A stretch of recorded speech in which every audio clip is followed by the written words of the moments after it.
Hello everybody, welcome to game number 159 in the Chicago White Sox season replay. Almost done. In fact, we're on the last road game of the season here at Metropolitan Stadium.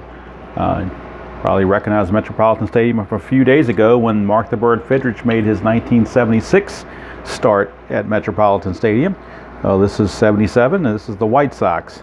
White Sox have won 7 in a row. The last video we did was the first Seattle game where they blew them away 15-8. Played on the computer. Chicago swept the rest of that series, so they won all 4 games. And they had won the previous 2 games against Oakland before that, so that gave them a 6-game winning streak. Then they moved to Minnesota for a 2-game set. First game of the Minnesota series, they were behind by a score of 5-2, but then 8 runs. Oh, let's put it up here, we can see it. 8 runs in the top of the 8th. They batted around, and between Zahn, Schuler, and Bergmeyer, took 3 pitchers to get out of the inning. But before it was all said and done, 8 runs were scored. Sox win it 12-6, despite committing 3 errors in the game. And now we're at game number 159. And this is also the last game in the month of September. This is September the 28th. But due to an off day and a rain out, this will be their final game. Their next game will be a doubleheader against Seattle.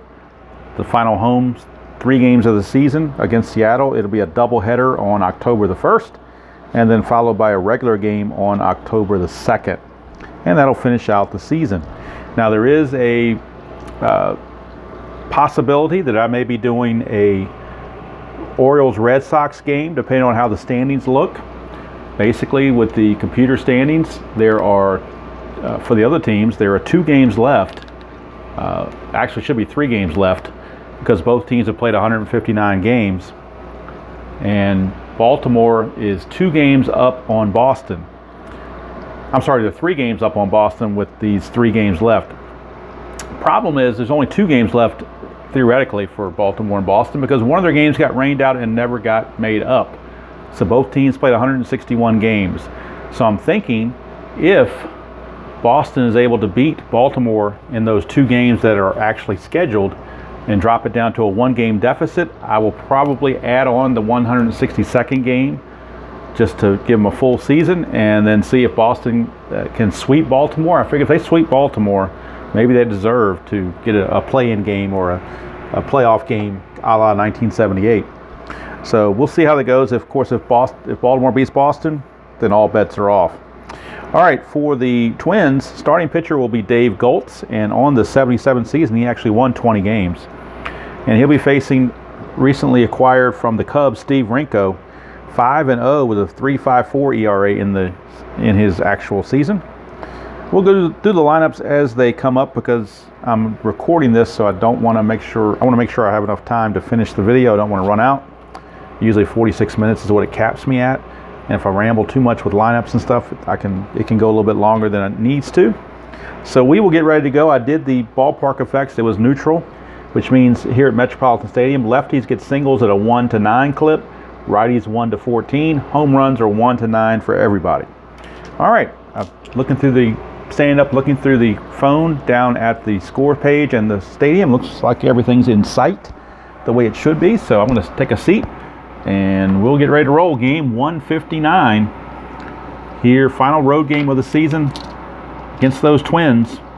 And I believe with that win yesterday, the Sox have clinched 3rd place. There's no way I don't think the Twins, there's no way possible they can come back and overtake them for 3rd place.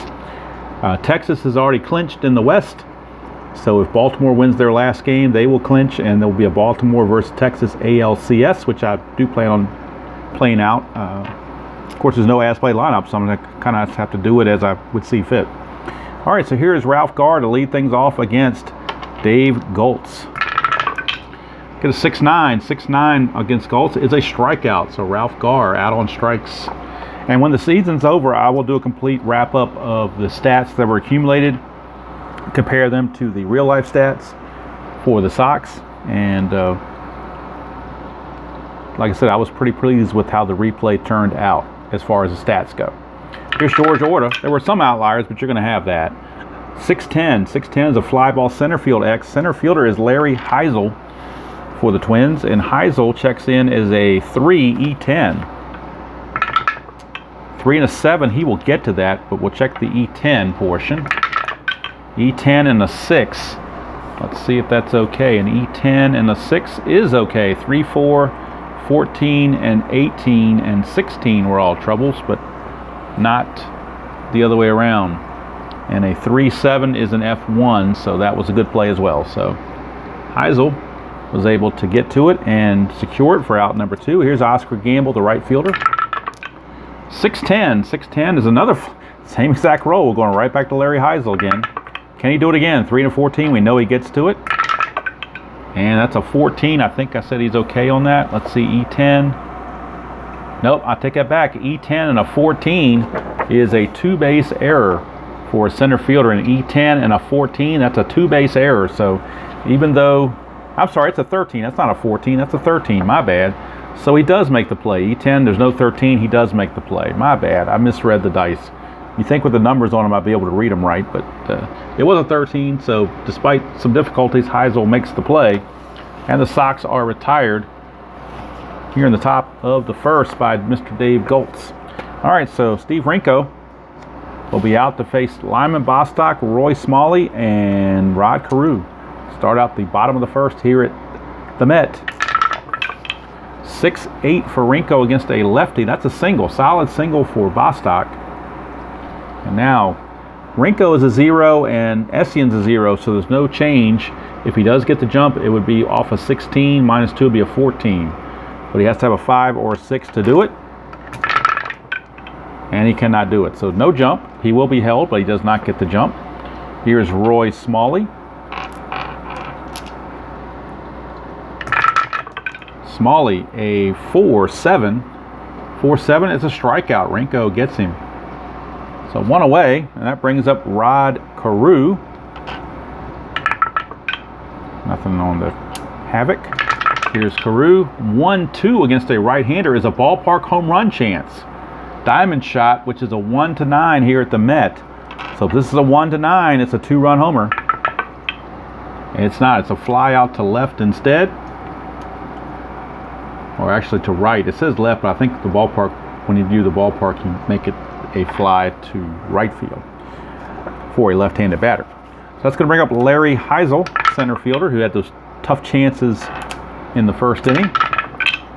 You get a 2-9 for Heisel. He strikes out, so he did all right in the field, but maybe it took it out of him at the plate as he whiffs at the Rinko offering. And 1 inning is in the books. It is no score, zip to zip. And Richie Zisk will lead things off, the designated hitter.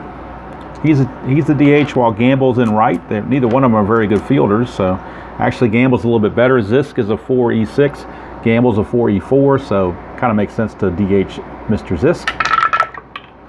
4-7 for Goltz against a righty, struck him out. So Goltz gets the K. Here's big Jim Spencer, first baseman. 1-11 for Spencer. That's a ballpark home run chance. Again, a 1-9 for Spencer. Can he go yard? He cannot. It's a fly ball to right field. So that's 2 diamond shots that failed. 2 up, 2 down for Eric Soderholm. He's been on a tear lately. 1-7, and not this time. He grounds to Smalley at short, and the inning is over. So we go to the bottom of the second. Still zip to zip. Rinko will be out to face catcher Butch Weiniger. It'll be Weiniger, Cubbage, and Disco Dan Ford. 2-7, and that's a split chance. 1-7 is a double, 8-20 is a single. And that is a single for Butch Weiniger. Leadoff single, just like Bostock led up with a single. Weiniger, though, no threat to really run at all, so he's not even going to worry about it. Even if he got the jump, it'd be a 1-11, but you got to roll a 5 to get a jump, and if you roll 11, you get picked off. So they're just going to let him be. He won't even be held. Here's Cubbage. 1-2, and that's another ballpark chance. How many ballpark diamond shots are you going to get? Well, we got another one. 1-9 is a 2-run homer. And Cubbage comes through with a 2-run homer. Finally, I knew that one of those diamond shots was going to pay off. And it does for Mr. Cubbage. And the Twins get a 2-run homer from Cubbage to lead 2-0. Here's Disco Dan, 1-5. He's going to strike out. So he dances back to the dugout. And I'll bring up Randy Bass, one of those computer-generated marginal players. Same with Sam Perlazzo. They're both back-to-back in the order. 4-6, though, is off Rinko, and that's a strikeout with a left-handed batter. So Bass is gone. Brings up the right-handed hitting Sam Perlazzo to 3-10, and that's a walk. It's column 3 for Perlazzo is almost all walks. So Perlazzo draws the 2-out walk. He is a not very good trying to get a steal, so I'm not even going to worry about it. They won't even hold him. Bostock is the batter. Nothing on the 20. Here's Bostock. 3-7. 3-7, and that's a double 1-4, single 5-20, 2 stars. So even on a double, he cannot score. It would at best be second and third. And that's exactly what we got, a double, but it's only second and third. So Bostock, a single and a double in 2 consecutive innings. And with 2 outs, they have runners at second and third for Roy Smalley. You want to get Smalley because you don't want to have Carew coming up with people on base. 2-2, and he's not going to get him. That's a solid home run. There is no ballpark needed. That is a solid 3-run homer for Roy Smalley, and the 7-game winning streak of the Sox in serious jeopardy at this point, as they now trail it by the score of 5-0. Rinko may need relief very quickly. Here's Carew. Good thing they have expanded rosters. 2-8 is a ground ball to second, and that's going to end the inning. But a 5 spot put up as they send 8 to the plate, and it's 5-0 Twins as we go to the third. And this may be the last game the Sox have their regular lineup in. I think when they play Seattle at the end, I think a lot of those games are going to be with the scrubs, so we'll see. Here's Chet Lemon, although they're playing like scrubs today. 1-6, he flies to center, and that's 1 away. 1 down for Kessinger, shortstop. 2-3 for Kessinger is a ballpark single chance. He is a switch hitter batting left, so he's a 1-9 once again for a single. And he does not get that, so he's going to line it to second for out number 2. And that's going to bring up Jim Essien, the catcher, number 9 hitter. 6-8, and that's a ground ball to short. So Goltz has retired all 9 he's faced. Perfect through the first part of the order. And now we go to the bottom of the third. Rinko is back out, but he's on a short leash. Now, we used long reliever Silvio Martinez the last game, so Bart Johnson would be the designated long man this game, because he hasn't pitched in a while. So Bart Johnson is light tossing in the bullpen. Here's Larry Heisel. 3-6 for Heisel, struck him out. So Heisel, despite all these runs, he's 0 for 2 with a K, and plus a couple of iffy defensive chances. Here's Weiniger. 6-8 lefty, switch hitter batting left. 6-8 is a single for Butch Weiniger. He singled his first time up in front of the Cubbage homer, and here's Cubbage. Weiniger not going to be held, not going to try anything. Nothing going on there. In fact, I don't even need to roll the 20 because Rinko is a balk 0 and a wild pitch 0. And, well, no, I do need to check for pass ball. I do take that back because Essien does have a pass ball rating. All right, here is Cubbage. 2-9 for Cubbage is a ground ball pitcher B. That's a fielder's choice. 1-6 on the fielder's choice. 2 down. Cubbage again will not be held. He's not going to be a threat to steal or anything. Nothing on the 20. Here's Disco Dan. Struck out his first time up. 5-6, and he will strike out again. So Disco Dan out of there.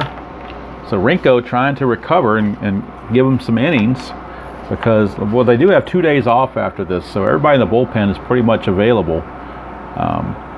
But then they have a doubleheader scheduled on October the 1st against the Mariners. All right.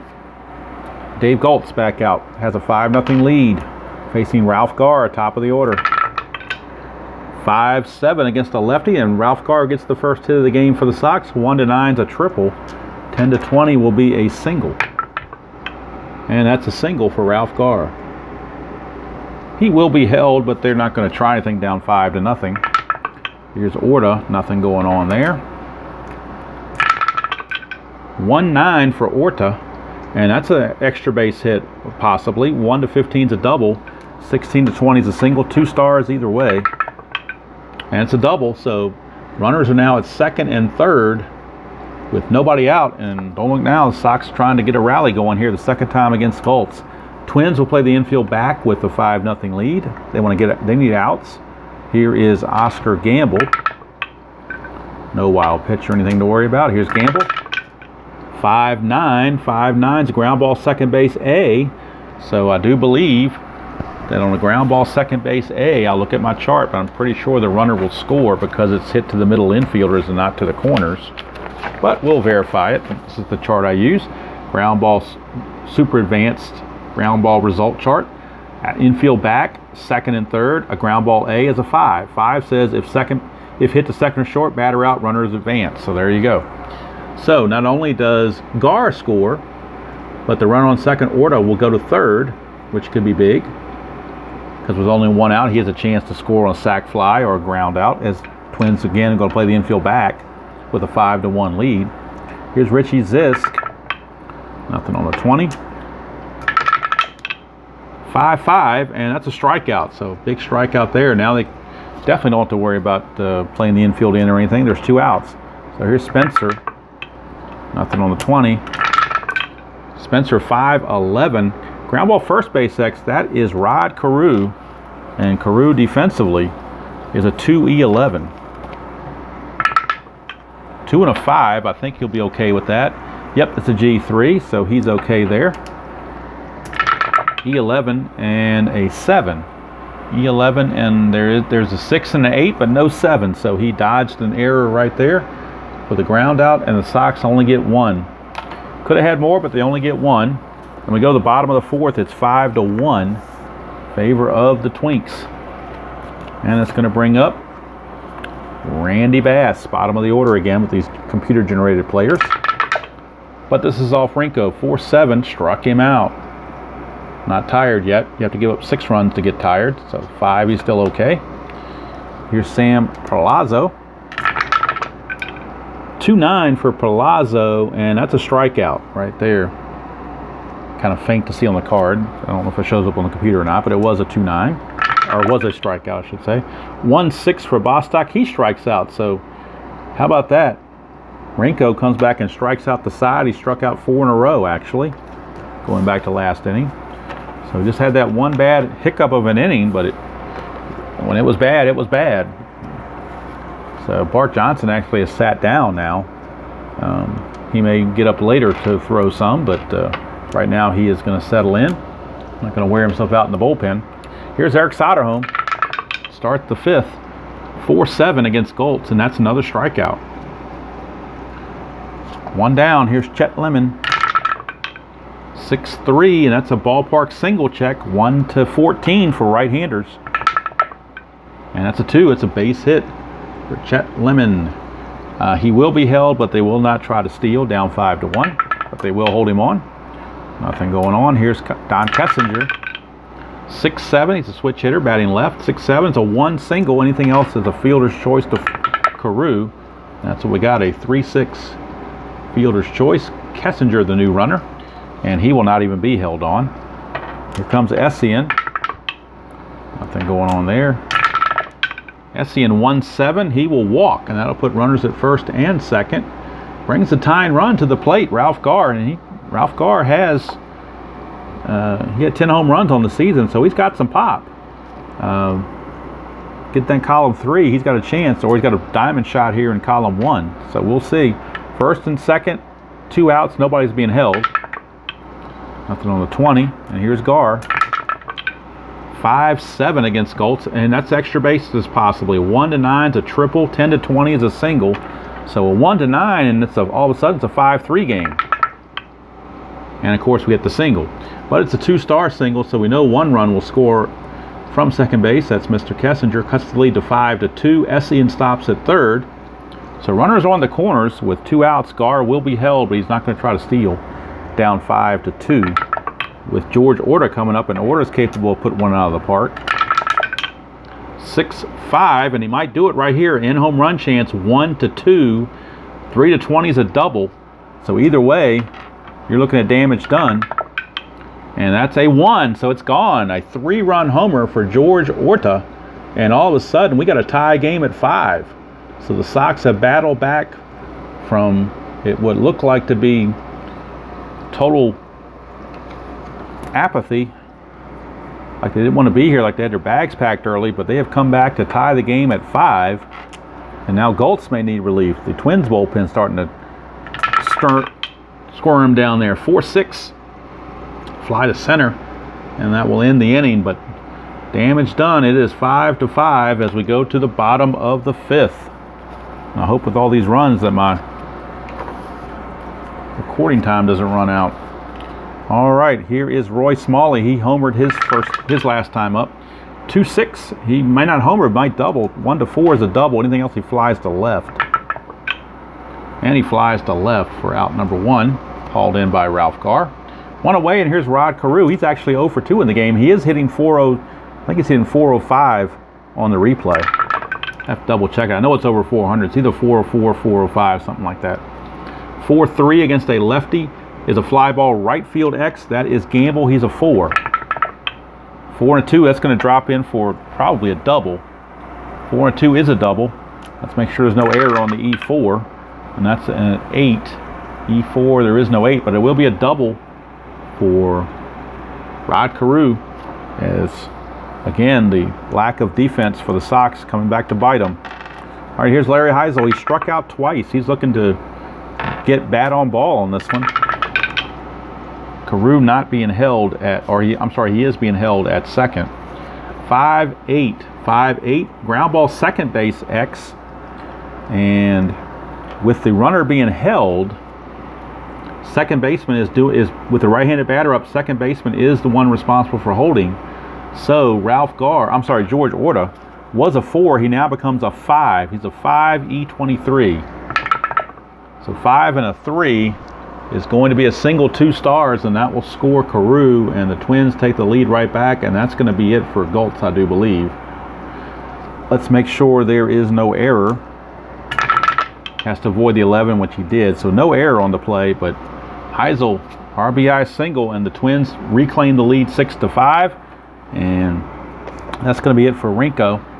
He will leave. Bart Johnson never got back up. They have to use they're going to use Clay Carroll because they want somebody that can get him out of a situation where people are on base. They'd rather start an inning with Bart Johnson if possible. So if they can get Carroll to get him through the 5th, they'll go to Johnson in the 6th. Right now, Heisel is being held on. He could try to steal, but I think he's going to, with Clay Carroll also the -3 move, so that's going to help keep him right where he is. So he will not try to steal. Weininger, 5-10. 5-10's a ground ball third base X. Soderholm is a 2E11. 2E11.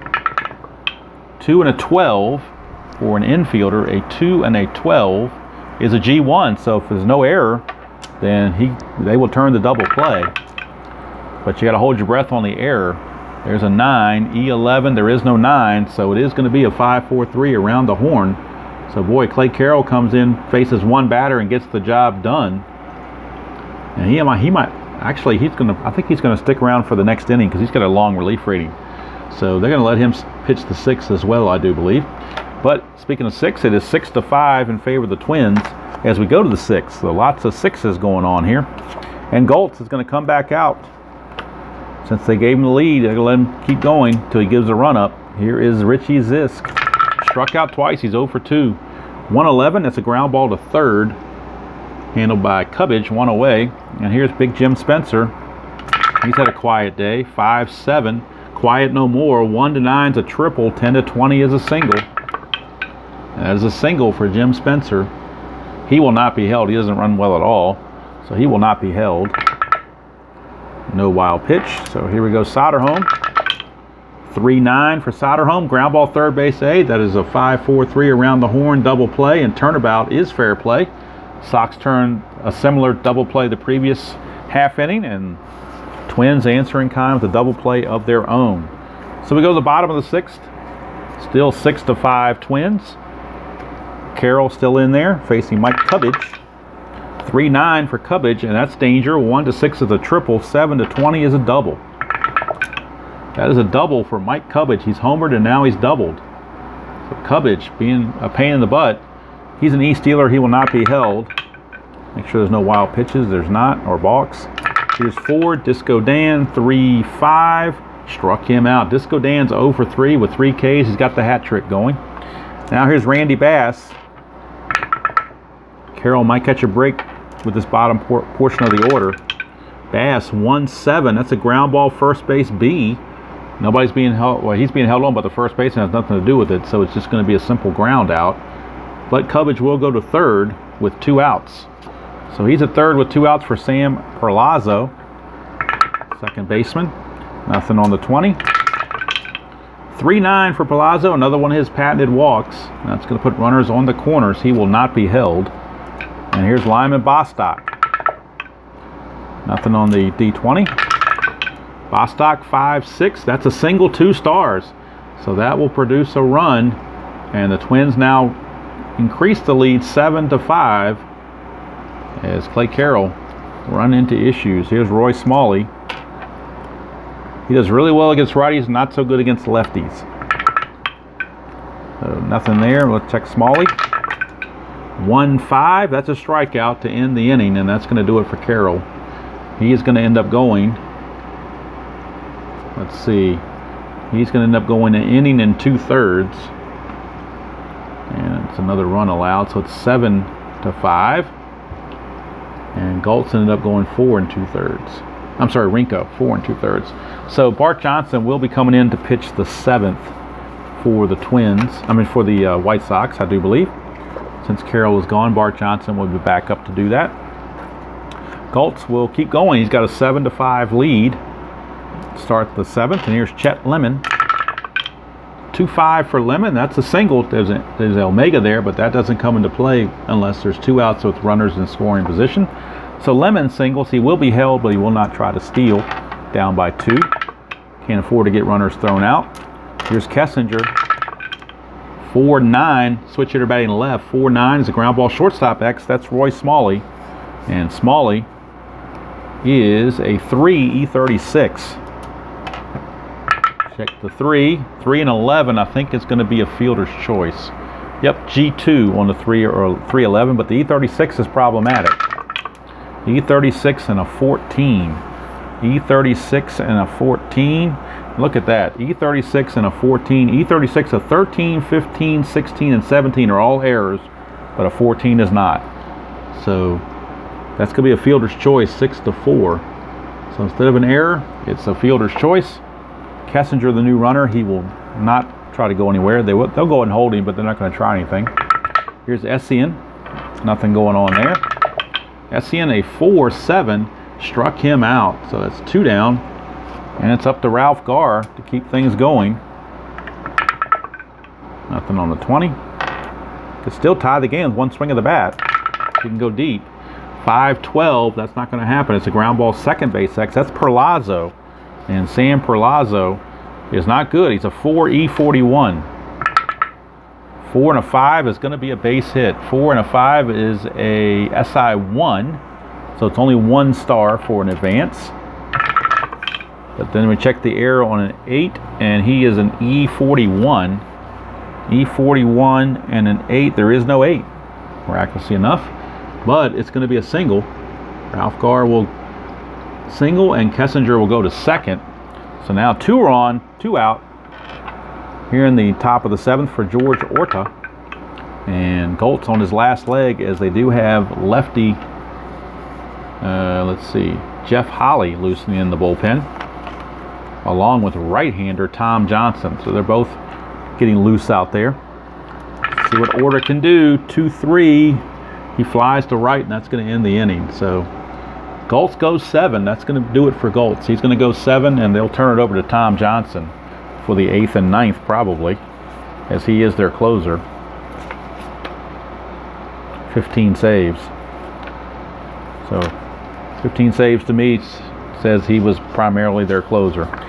And of course, a 2-inning save is nothing in 1977. They did it all the time. All right, so new pitcher for the Sox will be Bart Johnson. He will be on. And he'll be facing Carew, Heisel, and Weiniger. So how would you like to be Bart Johnson? You get to come in the game and your first guy to face, it's not Disco Dan. I don't know why I have him up here. Smalley made the last at bat, or last out, I should say. So it should be Carew. That's who we're going to have.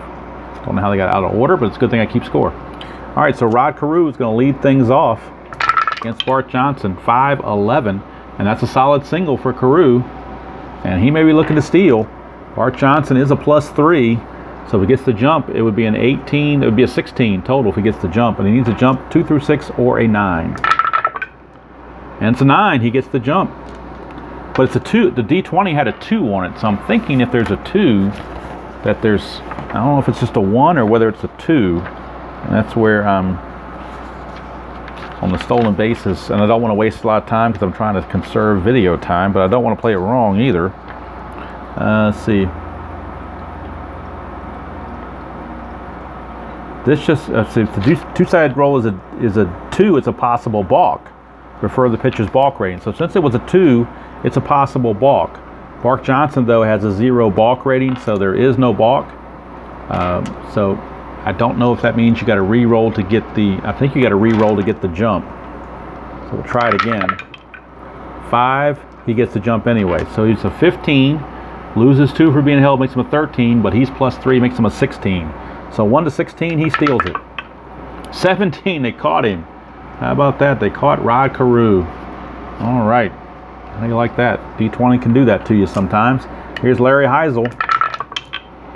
5-8, and that's a strikeout from Bart Johnson. So 2 down. So it looked like it's going to be a rough inning for Bart Johnson, but he's come back big time. Here's Weiniger, 1-6. As soon as I say that, he walks Weiniger with 2 outs.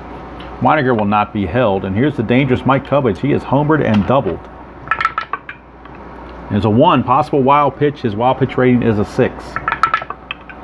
And no wild pitch. So here we go with Cubbage. 1-8 for Cubbage. He singles 2 stars, so he is homered, singled, and he's missing a triple for the cycle. And that's going to put runners at first and second. For Disco Dan, poor Disco Dan, he is 0 for 3 with 3 Ks. Trying to avoid the golden sombrero. 5-9, fly to right. That's going to end the inning. So at least he didn't strike out. I guess that's something you could say. All right, we go to the top of the 8th, and new pitcher will be Tom Johnson for the Twins. Goltz goes his 7 and stands to get the win. He's going to be facing Gamble, Zisk, and Spencer. So the heart of the order for the Sox is up here in the 8th. This is their inning to make hay while they got the big boys up. 3-5. That's a fly to right by Gamble, 1 away. That'll bring up Richie Zisk. 3-10, and that's a ground ball to short.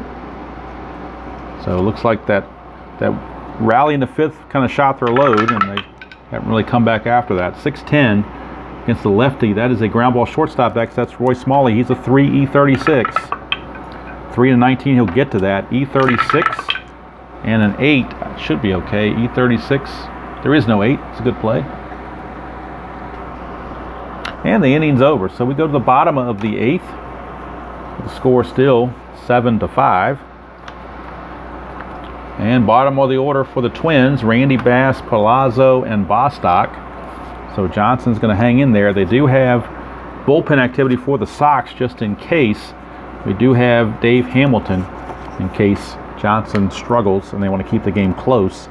But here's Randy Bass. 1-8 for Bass, struck him out. So Bass is out of there. Here's Sam Palazzo, the walk machine. 6-7, and he hits a ground ball second base. Actually, that's Orta. He's a 4, E11. 4 and a 19, he'll get to that, but you got to avoid that. He's E23, I'm sorry. You got to avoid a total of 11 on these D6s. And exactly, he gets that 11. I call it every time. I'll stop talking about it because he just rolls that 11 all the time. It's an error, E4. Palazzo not going to be held. Here's Bostock. That's a 2, chance for a balk, but he has no balk rate. Oh, I'm sorry. We got to roll and see if it's a possible pass ball. It is a possible pass ball, so we have to go to the pass ball rating. I was so distraught by that 11 on the D20. That's seen as a pass ball rating of 2. So no pass ball. All right, here's Bostock. 6-8 against a left-hander. 6-8 that's damage. 1 to 13 is a double. 14 to 20 is a single.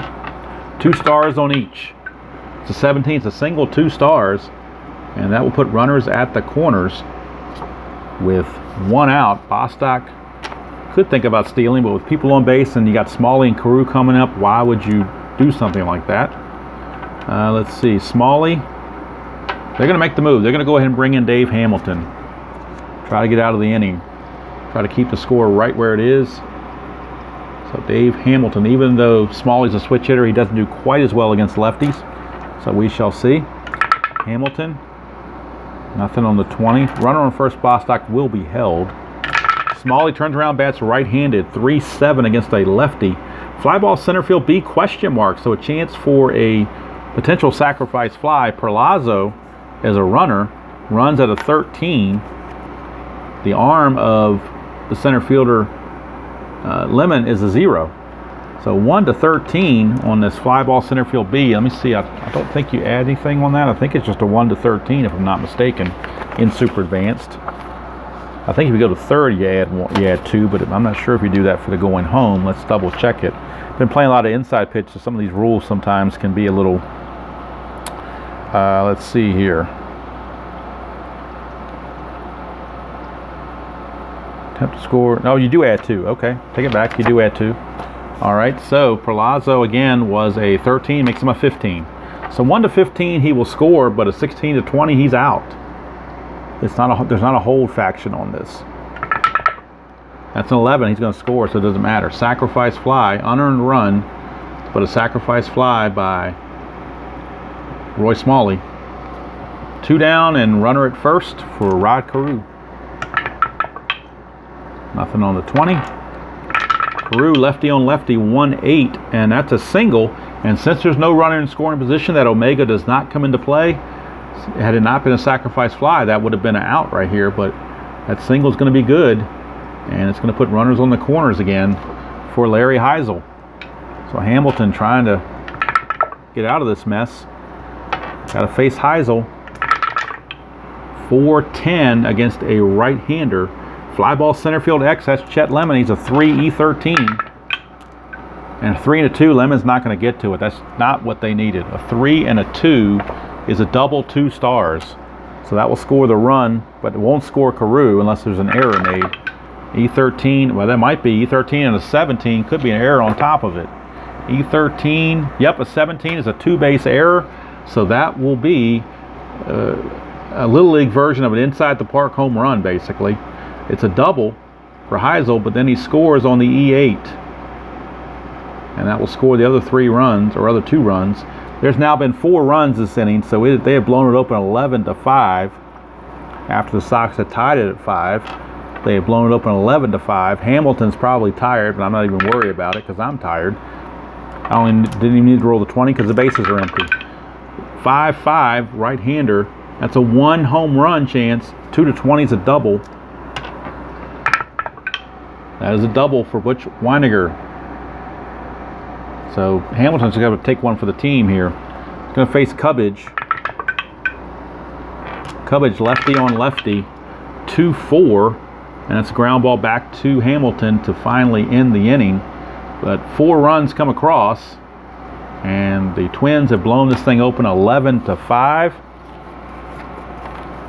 But Tom Johnson, even though it's a big lead, he came in when it was just 7-5. So he can still qualify for a save if he finishes the game and doesn't give up a bunch of runs. All right, here's Soderholm. Start the 9th. 6-8. He pops it up to short, and there's 1 away. Chet Lemon, the batter. I can't see the timer to see how much time I've got left. Lemon, 2-6. That's a ground ball to short. 2 down, and here's Don Kessinger. 5-8, switch hitter, 5-8. Ground ball second base X, that is Perlazo. He's a 4E41. 4 and a 3, that's going to get through for a base hit. We'll check the error. That is a 6 on an E41, and there is no 6, but it will be a base hit, so Kessinger hits to extend the game. And now Essien will be called back. Then they'll give somebody else a chance to have an at-bat just for the heck of it. And they're going to go to Jack Brohammer. Lefty Jack Brohammer will be on to pinch hit for Essien, just for the heck of it. So Brohammer's aboard. Kessinger not being held. No wild pitch, so don't worry about that. Brohammer, 112. He's hit by the pitch. So he comes in to pinch hit and he gets plunked. How do you like that? So that puts runners at first and second with 2 outs for Ralph Garr. Ralph Garr is actually 3 for 4, 3 singles in this game, 2 runs scored. Exactly what a leadoff man should do. 6-5, though he flies to center, and that'll be the ball game. So that's going to do it for the White Sox. Their final road game, their 7-game win streak is snapped, and that is loss number 73. So they have surpassed. They were 90-72 in real life. Right now they're 86-73 with 3 games left. So final score: Twins 11, Sox 5. Gory details probably aren't important. Rinko's, let's see, Rinko is he your loser? Or do they get, you know what, it might be, Carroll might be the loser. Let's see here. Yeah, Carroll gave up that 6th run in the 6th inning, in the 5th inning rather. No, I take that back. Let's see, 1, 2, 3, 4, 5, 6. No, it was Rinko. He pitched into the 5th and gave up that run, double and single. So Rinko does take the loss, and the win goes to Goltz with Johnson getting the save. Twins improved to 82-76, but they're still 3.5 games behind the White Sox with basically 3 games left. So the only way they can catch the White Sox is if the White Sox lose the last 3 games to Seattle and the Twins win their last couple of games. Then they would finish in a virtual tie. But other than that, Sox will have 3rd place locked up. So I'm not going to worry about the totals because it's not really that important. Game 160, I haven't even filled it out yet, but they're going to be at home on October 1st against Seattle. And it'll be the first game of a doubleheader. I do believe the starters for the Sox are Barrios and Kravick. And for the Mariners, I believe it's Tom House and Mike Kekich. So I'll probably play one of those games. Might do the Kravick game since Kravick is their best starter. But again, depends on what happens with the Boston and Baltimore game. If Boston beats Baltimore in the game 161 and reduces the lead down to 1 game, then I may institute a game 162 that was never played to see if Boston can pull into a tie with Baltimore. And then, of course, that would force a game 163. But if Boston wins, of course, it's all irrelevant. So anyway, it's going to do it from here. Sox gave up a good fight in the middle innings, but then toward the end, they bullpen Bart Johnson and Dave Hamilton kind of imploded. And that's going to take care of that. So final score from Metropolitan Stadium. It is Minnesota 11, Chicago 5. Chicago now has finished their road season. They've got 3 games with Seattle coming up. They got 2 games off. They got the 2 days off, rather. 29th and the 30th of September are both off days due to either rainouts or to off days. And then the doubleheader on the 1st. And then I believe they play a game on the 2nd. And that might do it. Yeah, that would make sense. They play a game on the 1st and 2nd. That would do it. 2 on the 1st and 1 on the 2nd, and that finishes things off. So that's going to do it from here. Hope you enjoyed or have enjoyed the season replay of the White Sox as it is winding down. And I will, of course, give a complete video on its own of all the replay stats, how they turned out for the Sox versus what they did in real life. And Strat, I think, did a really, really comparable job. It's definitely good. I was happy with the results. So would like to see the Sox get a few more wins, but hey, what are you going to do? So that's going to do it from here. Hope you're having a great weekend wherever you are. This is a Friday afternoon that I'm recording this. I'm not sure when it's going to post. I might post it Saturday morning. I haven't decided yet. Depends on how I'm feeling and how long it takes this thing to upload. But I live streamed a couple Fidrich games in a row, so I really wanted to do a recording versus a live stream and just see how we do. So that's going to do it from here. Till next time, enjoy playing whatever game you choose to play, however you choose to play it, and I will see you all down the road.